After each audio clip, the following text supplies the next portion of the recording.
আওয়ামী সরকার আসার পর এখানে বেনিফিশিয়ারি হয়েছে শুধুমাত্র সরকারের অত্যন্ত ঘনিষ্ঠ 2-4 জন ব্যক্তি।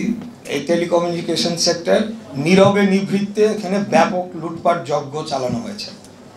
এটার পিছনে ব্যাপক সরকারের একটি অর্থ বাজেট ব্যয় করা হয়েছে এবং সেটি কিভাবে ব্যয় করা হয়েছে এবং কারা কারা দুর্নীতি করেছে আমি চাই এটার শ্বেতপত্র প্রকাশ করা হোক, যে কারা কারা দুর্নীতি করেছে, কিভাবে করেছে এবং এই অর্থগুলোকে কিভাবে আমরা আবার বাংলাদেশে ফেরত নিয়ে আসতে পারি। আমরা বিগত দিনে দেখেছি যে ব্রুটাল অপারেশন, পলিটিক্যাল অপারেশন চালানো হয়েছে বিরোধী দল মত যারা প্রকাশ করেছিল বিগত সরকারের বিরুদ্ধে, এবং সেগুলোকে ধামাচাপা দেওয়ার জন্য ইন্টারনেট বন্ধ করা হয়েছে। জনগণের জন্য সবচেয়ে ভালো কোন জিনিসটা হয়, জনগণের কাছে কিভাবে ইন্টারনেটটা আমরা সবচেয়ে কম মূল্যে পৌঁছায় দিতে পারি এবং একদম প্রান্তিক পর্যায়ে যাতে ইন্টারনেট ইউজার আমরা তৈরি করতে পারি।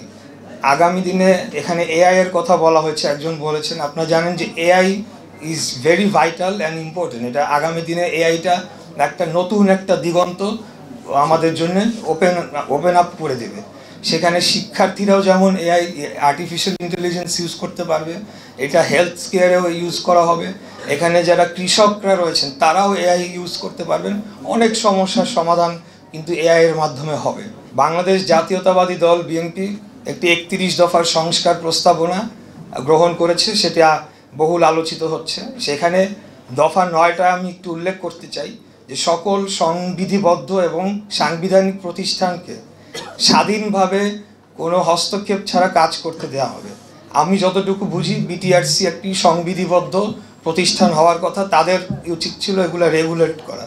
কিন্তু আপনারা দেখেছেন যে সকল কিছু যে এক ব্যক্তির দ্বারা নিয়ন্ত্রিত হয়েছে, এখানে সকল কিছু দলীয়করণ করা হয়েছে এবং বিটিআরসিরও অবস্থা তাই, এবং এখন পর্যন্ত সেই অবস্থাতেই আছে। তারা রেগুলেট করেছে, তো রেগুলেট করে তারা ব্যারিয়ার সৃষ্টি করেছে যাতে আর কেউ না ঢুকতে পারে এখানে, এবং লাইসেন্সিং দেওয়ার ক্ষেত্রে 27টা লেয়ার তৈরি করেছে। এই লেয়ারগুলা, এই লাইসেন্সগুলা কারা পেয়েছে এটার একটা, আমি মনে করি যে একটা প্রপার সার্ভে হওয়া উচিত, হয়ে তাদের পরিচয়, নাম, পরিচয়, ঠিকানা দিয়ে একটা স্ট্যাটিস্টিক্স দেওয়া উচিত যে এটা দলীয় পরিচয় কত % দেওয়া হয়েছে আর নির্দলীয় বা যারা প্রিভিয়াসলি ব্যবসার সাথে জড়িত ছিল তাদেরকে কত % দেওয়া হয়েছে। তাহলেই কিন্তু একদম টোটাল চিত্রটা বোঝা যাবে যে কি করা হয়েছে।